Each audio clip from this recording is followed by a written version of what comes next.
Hello hi नमस्ते everyone. क्या हाल चाल? सब बढ़िया।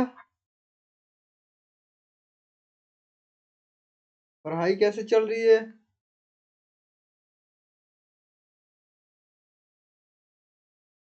All good. आज से हमारा न्यू लेक्चर स्टार्ट होगा। न्यू चैप्टर स्टार्ट करते हैं। तो स्वागत है आप लोग का साइंस वाला यूट्यूब चैनल पर। मैं कौशल कुमार आप लोग को फिजिक्स एवं केमिस्ट्री पढ़ाता हूँ। तो आज हमारा पीरियोडिक क्लासिफिकेशन ऑफ एलिमेंट्स का फर्स्ट लेक्चर है। तत्वों का आवर्ती वर्गीकरण। यहाँ पर आवर्ती होगा। यहाँ पर आप दिखाई दे रहा ना, यहाँ आवर्ती होगा। तत्वों का आवर्ती वर्गीकरण, पीरियोडिक क्लासिफिकेशन ऑफ एलिमेंट्स का फर्स्ट लेक्चर। ठीक है। जल्दी जल्दी से जिनको जिनको अपने दोस्तों को शेयर कर दो, बुला लो जिनको पढ़ना है। ठीक है, वेट करता हूँ 1 मिनट के लिए। शेयर कर दो अपने दोस्तों में। इंस्टाग्राम फेसबुक हर जगह वायरल कर दो वीडियो को।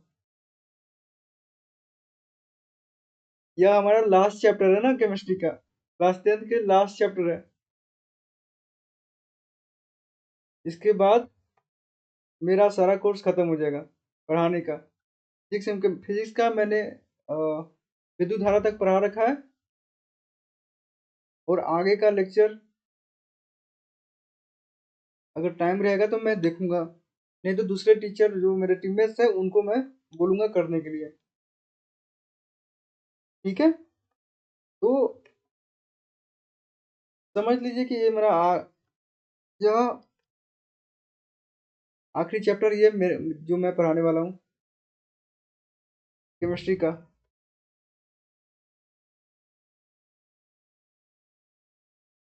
ठीक है।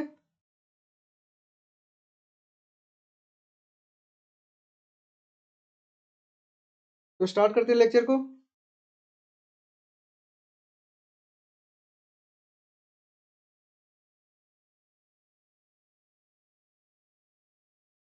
देखिए, तत्वों का आवर्ती वर्गीकरण। हमने इससे पहले कौन कौन से चैप्टर पढ़ रखे हैं? हमने इससे पहले पहला चैप्टर पढ़ा था रासायनिक अभिक्रिया एवं समीकरण। दूसरा चैप्टर अम्ल क्षारक एवं लवण। तीसरा चैप्टर धातु एवं अधातु। चौथा चैप्टर चैप्टर कार्बन एवं उसके यौगिक। और लास्ट चैप्टर आज से स्टार्ट हो रहा है। क्या है वो? तत्वों का आवर्ती वर्गीकरण, पीरियोडिक क्लासिफिकेशन ऑफ एलिमेंट्स। ठीक है। तो अगर आपको नोट्स चाहिए या कोई भी प्रॉब्लम होगा लेक्चर में तो आप कहाँ जाएंगे? मैंने बहुत बार बता चुका हूँ कि आपको जाना है व्हाट्सएप कम्युनिटी चैनल में, जो आपको डिस्क्रिप्शन में मिल जाएगा। वहीं पर आपको नोट्स भी मिल जाएगा। अगर आपको कोई भी डाउट है वहां पर आप पूछिए। मैं और मेरे टीममेट्स सारे डाउट को क्लियर करेंगे। ठीक है। तो स्टार्ट करते हैं लेक्चर को।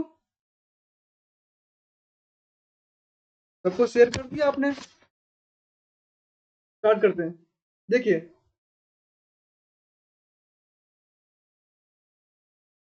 तत्वों का आवर्ती वर्गीकरण। देखिए, सबसे पहले डिफिनेशन देखते हैं। समान गुण वाले तत्वों को एक वर्ग में सजाने की विधि को हम क्या कहते हैं? तत्वों का आवर्ती वर्गीकरण कहते हैं। कहने का मतलब क्या? समान गुण वाले तत्व। तत्व कौन कौन होते हैं? हमने धातु अधातु में पढ़ा था कि अब तक ज्ञात 114 तत्व हैं। उनमें से कुछ धातु थे, कुछ अधातु थे और कुछ उपधातु थे, है ना।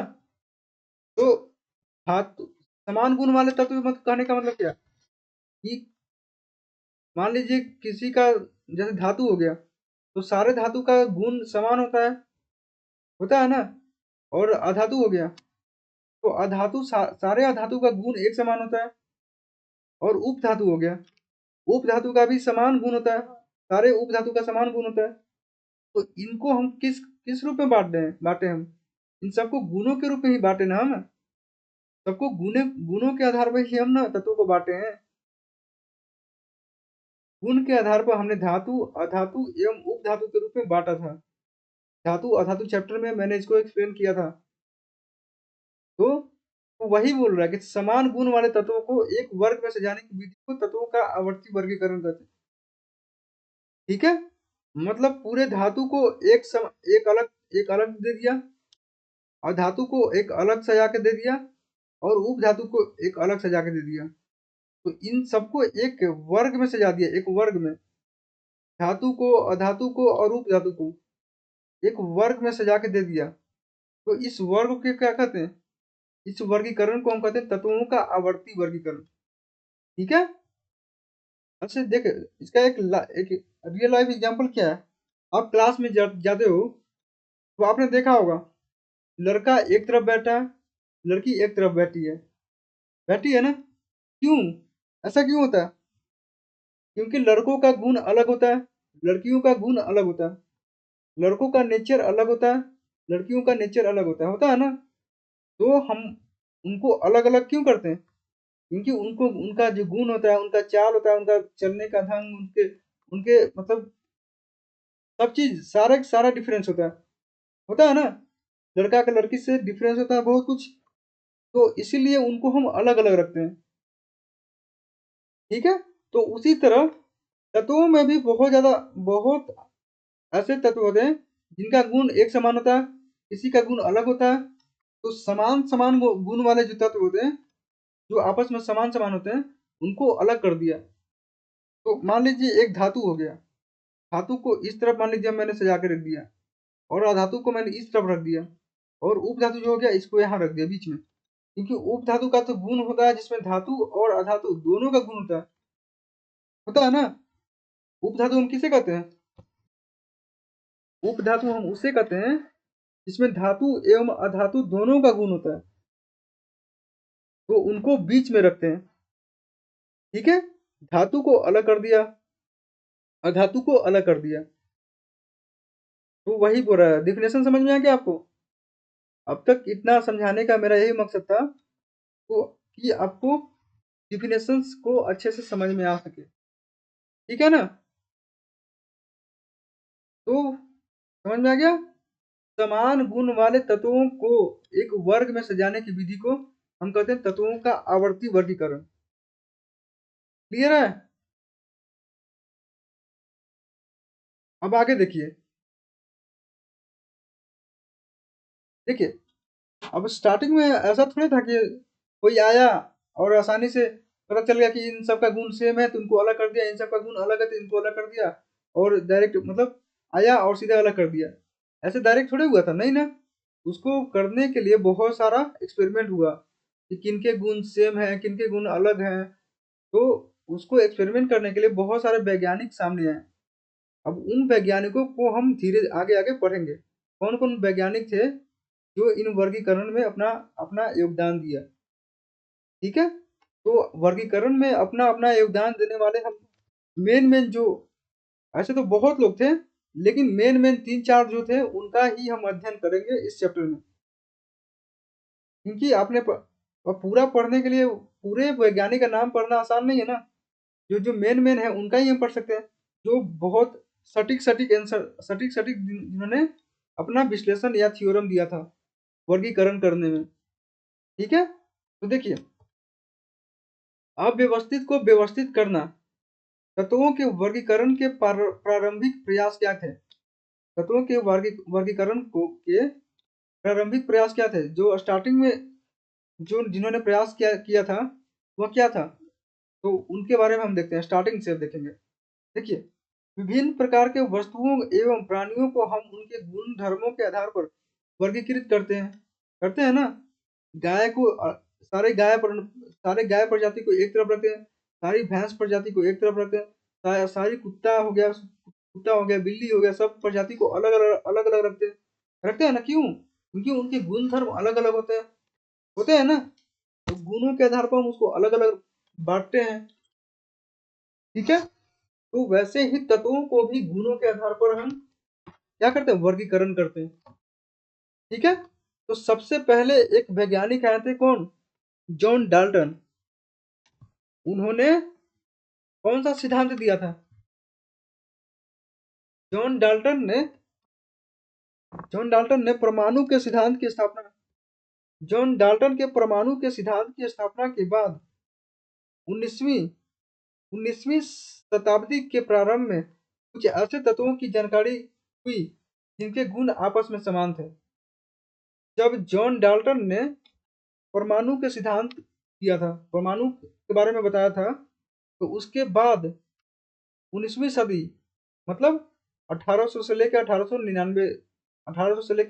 1899 तक जो होता है वो 19वीं सदी होता है। तो 19वीं सदी के प्रारंभ में कुछ ऐसी तत्वों की जानकारी हुई जिनके गुण आपस में समान थे। और प्रारंभ में तत्वों को उनके गुणों के आधार पर ही हम दो वर्गों में बांटा था। कौन कौन से? एक हो गया हमारा धातु और दूसरा हो गया हमारा अधातु। ठीक है, प्रारंभ में हमने तत्वों को किसके आधार पर बांटा था? गुणों के आधार पर।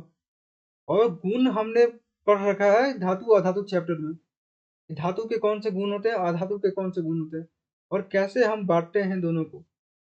तो यहाँ पर बस हम वर्गीकरण पर फोकस करेंगे, ना कि इनके गुणों पर फोकस करेंगे। ठीक है ना। गुणों के बारे में अगर पढ़ना है तो आप धातु एवं अधातु चैप्टर में जाइए। मैंने पूरे डिटेल में सब चैप्टर को अच्छे से पढ़ाया है। ठीक है, क्लियर है?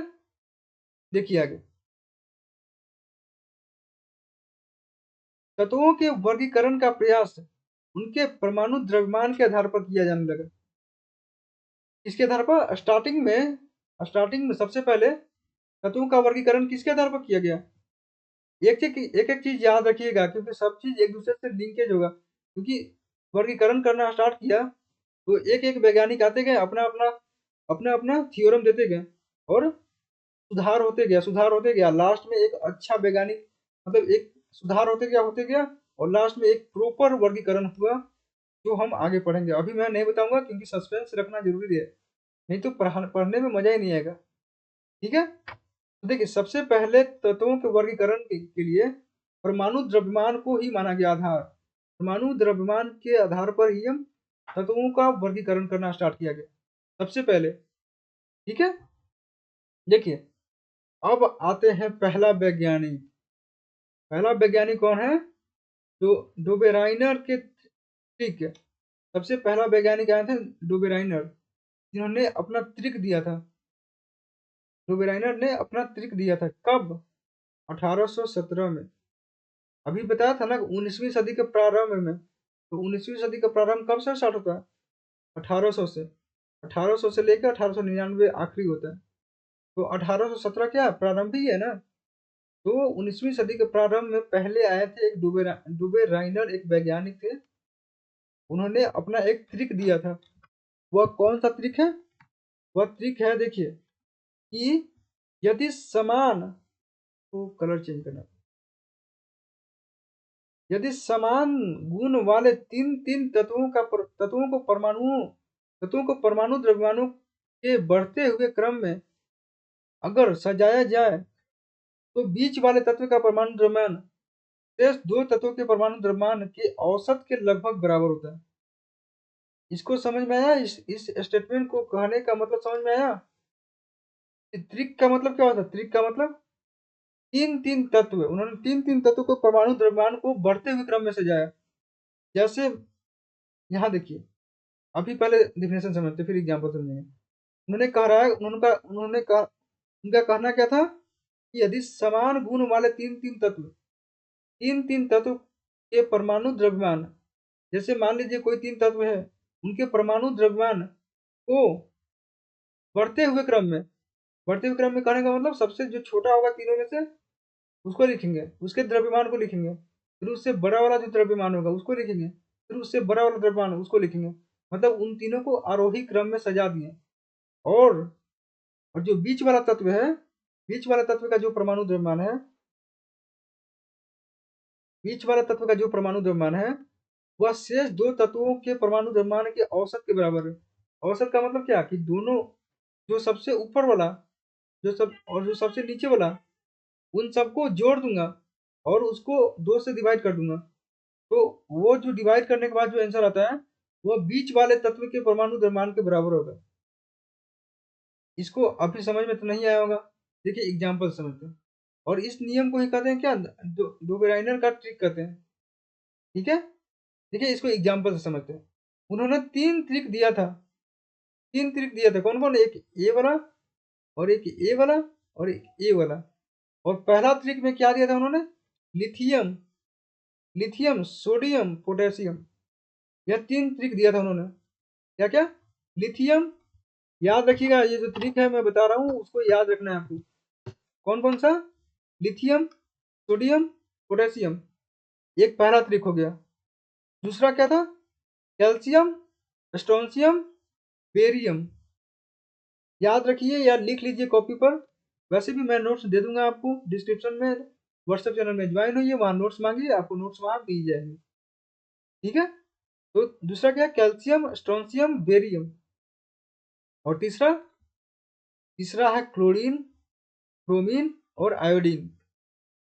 ठीक है, क्लोरीन, ब्रोमीन और आयोडीन, ये तीन ट्रिक उन्होंने दिया था। किन्होंने, डुबेराइनर ने, डुबेराइनर ने तीन ट्रिक दिया था।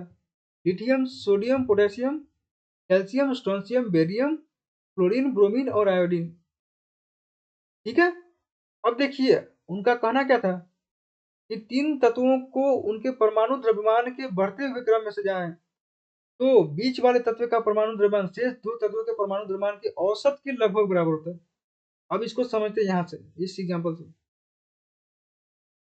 देखिए, ये 7 हो गया, 23 हो गया और 39 हो गया।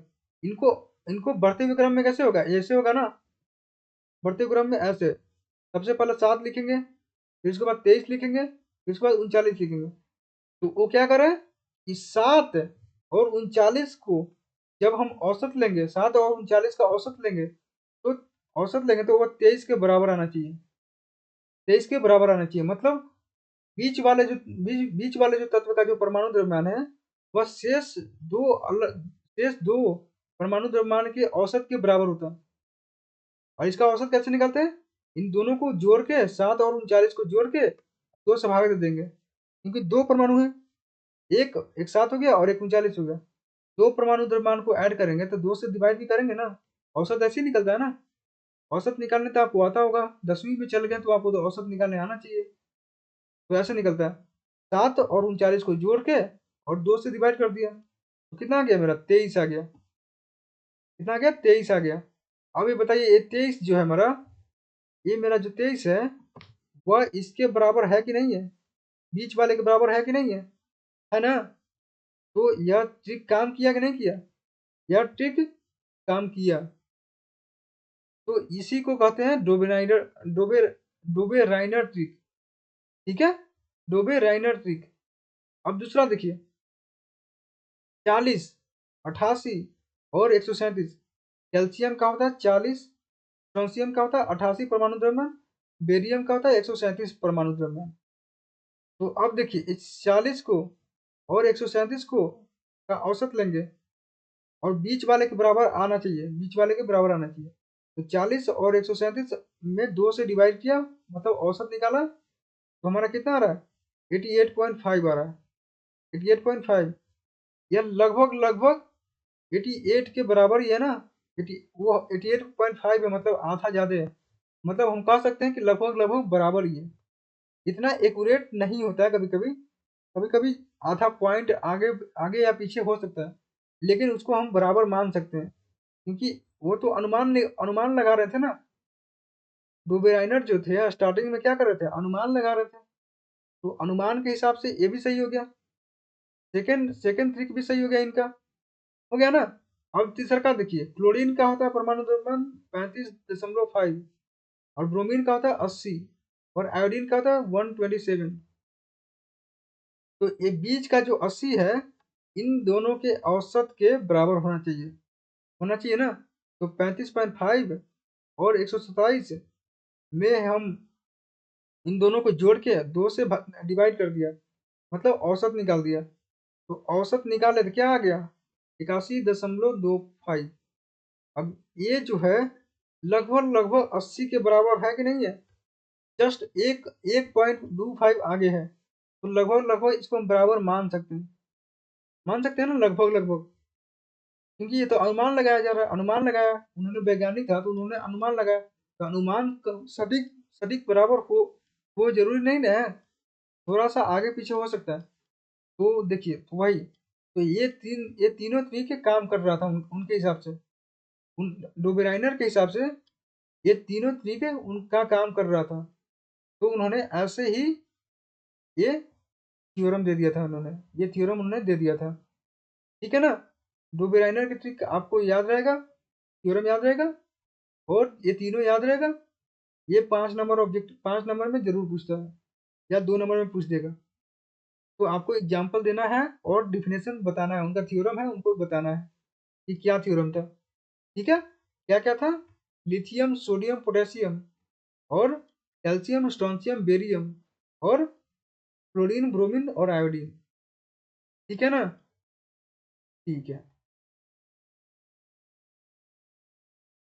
और उसके द्रव्यमान को तो जरूर याद रखिएगा, क्योंकि यही आपको, अगर यही नहीं पता होगा तो आप औसत निकाल के दिखाइएगा क्या, है कुछ भी नहीं दिखाई पाइएगा। तो इसीलिए द्रव्यमान को तो आपको याद रखना ही है, ठीक है। औसत तो निकालने आपको आता ही होगा। अब देखिए डोबेराइनर के वर्गीकरण की सीमाएं क्या थी, इनकी लिमिटेशन क्या थी, इनकी इनकी ट्रिक का। देखिए, उस समय तक ज्ञात सभी तत्वों का वर्गीकरण त्रिक के आधार पर नहीं हो सका। क्यों नहीं हो सका, यह त्रिक नियम कुछ ही तत्वों पर सीमित रहा, कुछ ही तत्वों पर ही सीमित रहा। जैसे हमने यहाँ पर देखा कि इन्हीं 6 3 9 तत्वों पर ही लिमिट रहा, इसके बाद कोई, उसके बाद जो हम नहीं कर सकते हैं।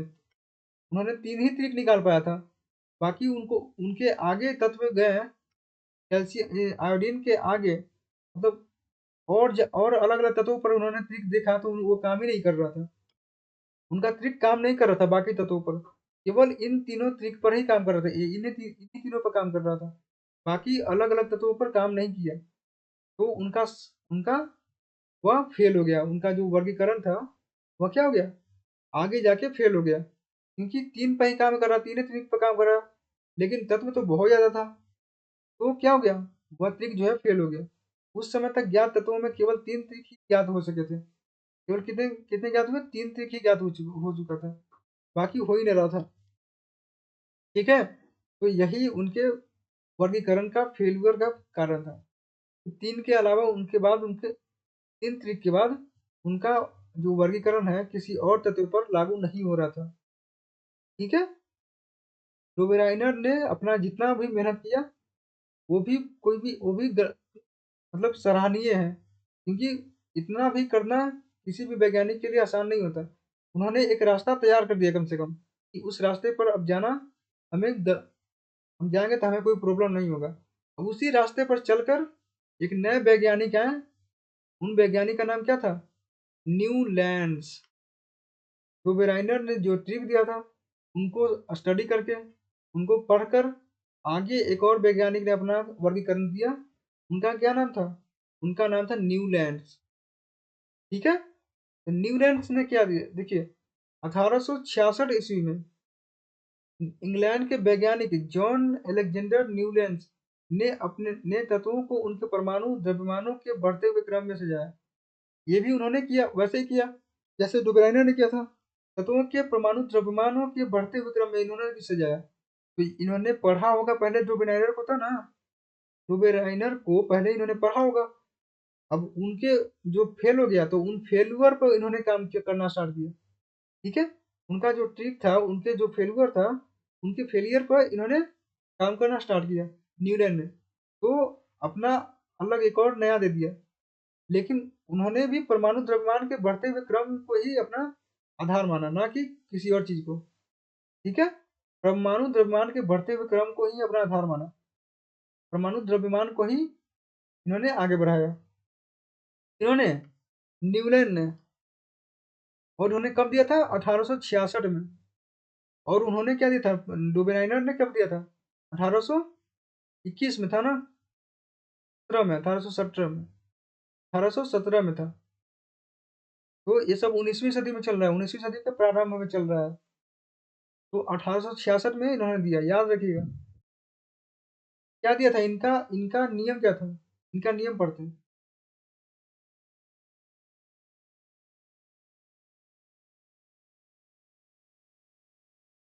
इनका नियम था प्रत्येक आठवें तत्व का गुण प्रथम तत्व के गुण के समान होता है, जैसा कि संगीत का आठवां स्वर पहले स्वर के समान होता है।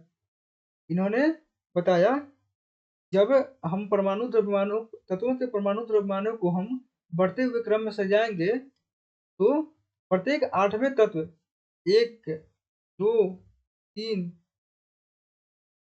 चार, पाँच, छ, सात, आठ, मैं इन सबको परमाणु द्रव्यमान के क्रम में लिख रहा हूँ। तो इसका कम होगा, इसका कम होगा, इसका उससे ज्यादा होगा, इसका उससे ज्यादा होगा, ऐसे जाएगा, ऐसे हम बढ़ते क्रम में जा रहे हैं। ऐसे परमाणु द्रव्यमान यहाँ से यहाँ तक बढ़ते जा रहा है, बढ़ते जा रहे हैं। स्टार्टिंग यहाँ से हो रहा है और जा रहा है अंतिम में यहाँ तक, आठवें तक। अब आठवां के बाद जो नौवां होगा फिर से यहाँ से स्टार्ट होगा, यहाँ से, यहाँ से 10वां हो गया, यहाँ से फिर 11वां, यहाँ पर छोटा लीजिए, 12, 13, 14, 15, 16। तो कहने का मतलब वही करा कि प्रत्येक आठवें तत्व का गुण प्रथम तत्व के गुण के समान होता है। प्रत्येक आठवें तत्व का जो गुण है वो प्रथम तत्व के गुण के समान होता है। तो आठवां जो तत्व होगा ना, 7 के बाद जो आठवां होगा यहाँ से स्टार्ट होगा, यहाँ से आठवां, यहाँ से, तो प्रथम और आठवां इन दोनों का समान होगा। फिर सेकेंड और नौवां दोनों का समान होगा। फिर थर्ड और कितना, 10वां बराबर होगा, होगा ना? वही पूरा डिफिनेशन। इसको नहीं समझ में आया, ये समझ में नहीं आया जो मेरे को समझाने का तरीका था, तो हम आगे हम एग्जाम्पल में समझते हैं। देखिए यहाँ पर देखिए, ये जो आप फिगर देख रहे हो ना, न्यूटन के अष्टक सारणी, इसमें देखिए संगीत का, कौन सा संगीत के बारे में बोल रहे हैं उन्होंने? संगीत के बारे में बोला, सारे सारे गमा गमा पधा निसा, पधा नी, पधा नी, सारे गमा पधा नी। ये जो संगीत का स्वर है, इसमें क्या होता है? इसमें आठवां जो होता है, आठवां स्वर जो होता है वो पहले स्वर के बराबर होता है। पहले आठवां जो आठवां, इसके बाद जो सातवां के बाद जो आठवां होगा, आठवां यहाँ पर वो जो होता है ना, वो पहले स्वर के बराबर होगा, सा के बराबर होता है, सा के बराबर होता है। इसीलिए उन्होंने बताया था कि संगीत का जो स्वर होता है उसका आठवां भाग होगा जो वो पहले के बराबर होता है। तो उसी के हिसाब से उन्होंने ट्रिक दिया, क्या उन्होंने ट्रिक दिया, उन्होंने नियम दिया कि hydrogen, lithium, beryllium, boron, carbon, nitrogen, oxygen, इसके बाद का जो तत्व होगा आठवां, जो यहाँ पर आठवां होना चाहिए, वह इधर ना लिख के इसके बराबर होता है, हाइड्रोजन के बराबर ही इसका गुण होता है, उन्होंने बताया। ठीक है, और लिथियम के बराबर गुण होता है सोडियम का, लिथियम के जैसा गुण होता है सोडियम का, बेरिलियम के जैसा गुण होता है मैग्नीशियम का, और बोरॉन के जैसा एल्यूमिनियम का, कार्बन के जैसा सिलिकॉन का, नाइट्रोजन के जैसा फास्फोरस का, और ऑक्सीजन के जैसा सल्फर का। और फिर सल्फर के बाद जो तत्व आएगा फिर से उसको हम यहाँ लिखें फर्स्ट वर्ग में, फिर से फर्स्ट में। वही बोल रहा था कि प्रथम जो 7 है, यहाँ बोला था कि प्रत्येक आठवें तत्व का जो गुण है वो प्रथम तत्व के बराबर होते हैं, उन्होंने बोल रहा था। तो प्रत्येक आठवें तत्व, सातवां के बाद जो आठवां आएगा, यहाँ पर आठवां आएगा, वह पहला तत्व के बराबर होगा, तो उसको हम यहाँ लिख देंगे पहले में। और फिर आठवां हो गया, 9वां, 10वां, 11वां, 12वां, 13वां, 14वां, 9 के बाद फिर 15वां आएगा यहाँ पर। यहाँ 15वां जो तत्व है, 15वां यहाँ जो आएगा वह फिर से पहला में आ जाएगा, क्योंकि प्रत्येक 8वें तत्व का जो गुण है वह पहले के बराबर गुण है। तो उन सबको एक ग्रुप में सजा दिया, सबको एक ग्रुप में सजा दिया, ठीक है। और इन तत्व का जो गुण है इनको एक ग्रुप में सजा दिया, इनको एक ग्रुप में सजा दिया, और ऐसे ही इनको इनको इनको इनको और इनको सजा दिया ग्रुप में। प्रत्येक 8वां जो तत्व है उनको अपने अपने अपने ग्रुप में दे दिया। तो इनका आपस में गुण समान होगा, हाँ जी, इनका आपस में गुण समान होगा, इनका आपस में गुण समान होगा, इनका जो है आपस में गुण समान होगा, इनका आपस में होगा, इनका आपस में होगा, इनका आपस में होगा, और इनका आपस में होगा, ठीक है। न्यूटन के नियम के हिसाब से उन्होंने ऐसा बोला था, ठीक है। उन्होंने सबसे कम परमाणु द्रव्यमान वाले तत्व हाइड्रोजन से आरंभ किया और 56वें तत्व थोरियम तक समाप्त किया। सबसे कम परमाणु द्रव्यमान किसका है? हाइड्रोजन का। वहां से स्टार्ट किया था उन्होंने, और अंतिम तक कहाँ गया? अंतिम थोरियम तक गया। कहाँ तक? थोरियम तक 56वां तत्व उन्होंने बताया था। लेकिन बताइए अब तो हो गया कितना? अब हो गया मेरा 118 हो गया, 114 किताब में है, असली में 118 हुआ है। लेकिन उन्होंने जब न्यूटन ने थ्योरम दिया था तब तक उन्होंने 56 तत्व को ही माना था कि अब तक 56 तत्व की ज्ञात हो चुका है। उन्होंने 56 तत्व के हिसाब से अपना नियम दिया था। लेकिन जैसे ही आगे और तत्व का शुरुआत हुआ, और तत्व खोज हुआ, तो उनका जो नियम था वो भी फेल होने लगा। जैसे ही 56 तत्व के बाद और जो तत्व था उनका आविष्कार होने लगा, तो उनका जो तो क्या हुआ? उनका नियम फेल होने लगा, ठीक है। देखिए समझते हैं, यदि लिथियम से गिनती प्रारंभ की जाए तो 8वां तत्व क्या होगा? सोडियम आता है। और सोडियम से गिनती स्टार्ट किया जाए तो 8वां तत्व जो होता है पोटेशियम आता है। तो लिथियम, सोडियम और पोटेशियम का गुण कैसा होगा? समान होगा, जो हमने यहाँ देखा। इसमें इसमें लिथियम से स्टार्ट करेंगे तो 8वां तत्व क्या होगा? सोडियम होगा। सोडियम से स्टार्ट करेंगे तो पोटेशियम आएगा। पोटेशियम से स्टार्ट करेंगे तो कॉपर आएगा। तो इन सब का गुण उन्होंने बताया कि सेम है।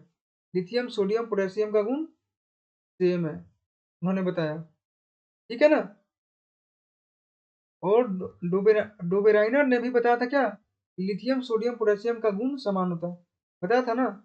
कैल्शियम, स्ट्रोंशियम, बेरियम का समान होता है, और क्लोरीन, ब्रोमीन, आयोडीन का समान होता है।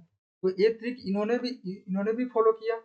यहाँ देखिए, यहाँ देखिए, क्लोरीन क्लोरीन क्लोरीन क्लोरीन और ब्रोमीन, ये तीनों आ गए ना इसमें? आ गया कि नहीं आ गया? क्लोरीन क्लोरीन ब्रोमीन आ गया ना। तो ये ट्रिक इसमें भी हेल्प कर रहा है, इसमें भी सिद्ध हो गया। लिथियम, सोडियम, पोटेशियम भी सिद्ध हो गया इसमें। और calcium, strontium, barium, calcium, strontium और बेरियम, इसमें बेरियम नहीं है। तो एक चीज इसमें इसमें फेल हो गया उनका, डोबेराइनर का। यहाँ पर बेरियम नहीं है। कैल्शियम तो है हमारा, स्ट्रोंशियम तो है हमारा, बेरियम कहाँ गया? बेरियम नहीं है। तो एक ट्रिक जो है यहाँ पर फेल हो गया उनका, डोबेराइनर का, ठीक है। अब देखिए आगे, तत्वों के गुण धर्मों में आवर्तिता मतलब पेरियोडिसिटी प्रेक्षित होती है। अतः एक निश्चित अंतराल के बाद समान गुणों वाले तत्वों की पुनरावृत्ति आवर्तिता कहलाती है, ठीक है। एक निश्चित समय के बाद समान गुण वाले जब आपस में आएंगे, मिलेंगे, तो उनका क्या हो रहा है? उनका पुनरावृत्ति हो रहा है, मतलब आवर्तिता हो रहा है, मतलब पेरियोडिसिटी हो रहा है। पेरियोडिसिटी कहने का मतलब एक बार इधर गया और फिर से यहाँ से, एक बार यहाँ गया और फिर से यहाँ से स्टार्ट किया, फिर से यहाँ से स्टार्ट हुआ। मतलब कहने का मतलब जहाँ से शुरुआत किया था वहाँ से फिर से स्टार्ट करूँगा, फिर से स्टार्ट करूँगा, फिर से स्टार्ट करूँगा, और जहाँ तक जाऊँगा वहीं तक जाना है। यहाँ अंत है, यहाँ शुरुआत है। तो ये क्या कर रहा है? यह स्टार्टिंग और एंड दोनों को रिपीट कर रहा है।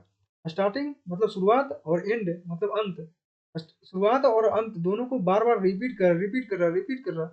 उसे कहने का मतलब क्या? पेरियोडिसिटी, बार बार up down up down up down, कहने का मतलब। तो वही इसमें इसमें क्या हो रहा है? हाइड्रोजन से स्टार्ट हो रहा है, हाइड्रोजन से स्टार्ट हो रहा है, ऑक्सीजन तक गया, फिर फ्लोरीन पहले तत्व से स्टार्ट हुआ, पहले वर्ग से, फिर आ गया अंत में सल्फर तक, फिर से क्लोरीन आया।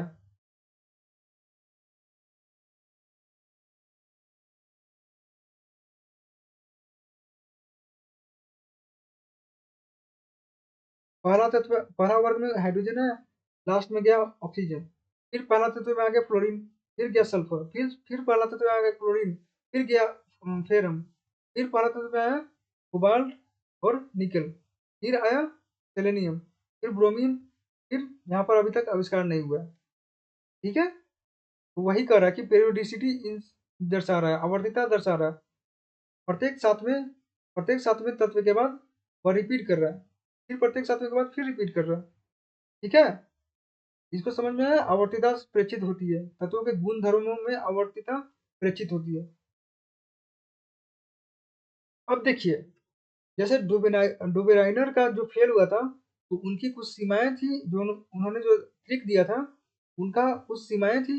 वैसे ही न्यूटन के सिद्धांत का भी कुछ सीमाएं होंगी ना, होंगी कि नहीं होंगी? तो देखिए उनका सीमाएं क्या थी। यह सिद्धांत केवल कैल्शियम अर्थात 20 तत्वों तक ही लागू हो सका। जो न्यूटन का जो सिद्धांत था वह कैल्शियम तक ही लागू हो सका था, उसके आगे लागू ही नहीं हो पाया। क्यों? इसके बाद प्रत्येक 8वें तत्व का गुणधर्म पहले तत्व से नहीं मिलता था। कैल्शियम के बाद का जो तत्व था उसका जो गुण था वह आगे नहीं मैच कर रहा था, नहीं मैच करता। इसके बाद का जो तत्व था उसका मैच नहीं कर रहा था, मतलब यहाँ तक ही मैच कर रहा है, इसके बाद नहीं। यहाँ तक ये जो आप देख रहे हो, इन सब का गुण नहीं मैच कर रहा था आपस में। ठीक है, इसके नीचे मैच नहीं कर रहा था। यह केवल हल्के तत्वों के लिए ही ठीक से लागू हो पाया। यह अधिक परमाणु द्रव्यमान वाले तत्वों पर लागू नहीं हो सका। कौन कौन से? जैसे कोबाल्ट हो गया, निकेल हो गया, ब्रोमीन हो गया, कोबाल्ट हो गया, निकेल हो गया, कॉपर हो गया, जिंक हो गया, ये सब लैंथनम हो गया, ये सब पर लागू नहीं हो सका। तत्वों को समंजित करने के लिए दो दो तत्वों को एक साथ रखा गया। जैसे कोबाल्ट और निकेल को एक साथ रख दिया, जैसा कि ऐसा हो नहीं सकता। एक एक इसी में एक वर्ग में दो तत्व कैसे हो सकते हैं बताइए? जैसे सॉरी, एक वर्ग में कर रहा हूँ, इसमें इसमें दो तत्व कैसे हो सकता है? एक के स्थान पर दो तत्व कैसे रह सकता है? नहीं हो सकता ना। और इन दोनों का गुण भी अलग अलग है। और सी और लेंथनम, इन दोनों को भी एक साथ ला दिया, सीई और लेंथनम इन दोनों को भी साथ ला दिया, जबकि ये संभव नहीं है। उनके गुणों को बराबर करने के चक्कर में उन्होंने क्या कर दिया, दो दो तत्वों को बराबर ला दिया, एक साथ ला दिया। ठीक है, तत्वों को समंजित करने के लिए दो दो तत्वों को एक साथ रख दिया, यह गलत चीज है, गलत है ना। और कुछ असमान तत्वों को भी एक साथ ला दिया। कौन कौन से? जैसे कोबाल्ट तथा निकल को फ्लोरीन क्लोरीन ब्रोमीन के साथ ला दिया। क्लोरीन क्लोरीन ब्रोमीन क्या है हमारा? क्लोरीन क्लोरीन ब्रोमीन मेरा हैलोजन में आता है, हैलोजन में आता है। और कोबाल्ट और निकल क्या है हमारा? धातु है। तो इनके गुण और इनके अलग है ना इन दोनों से। तो इनको इनके जब गुण अलग है तो इनको एक वर्ग में कैसे ला सकते हैं? नहीं ला सकते ना। जब कोबाल्ट और निकल हमारा धातु है, और हाइड्रोजन फ्लोरीन क्लोरीन ब्रोमीन ये सब क्या है? ये सब अधातु है और गैस है।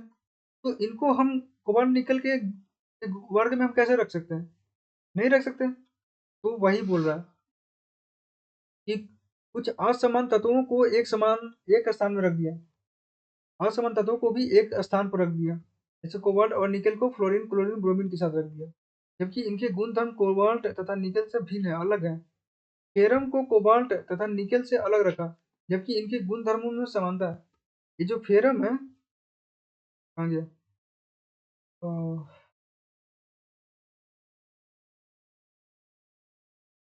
फेरम फेरम हमारा यहाँ पर है, तो मिटाना पड़ेगा। देखिए, समझते हैं। ये हमारा फेरम है, इसका गुण जो होता है कोबाल्ट और निकल के समान होता है, कोबाल्ट और निकल के समान होता है, लेकिन इन दोनों को अलग अलग रखा है, जबकि इन दोनों का गुण समान होता है।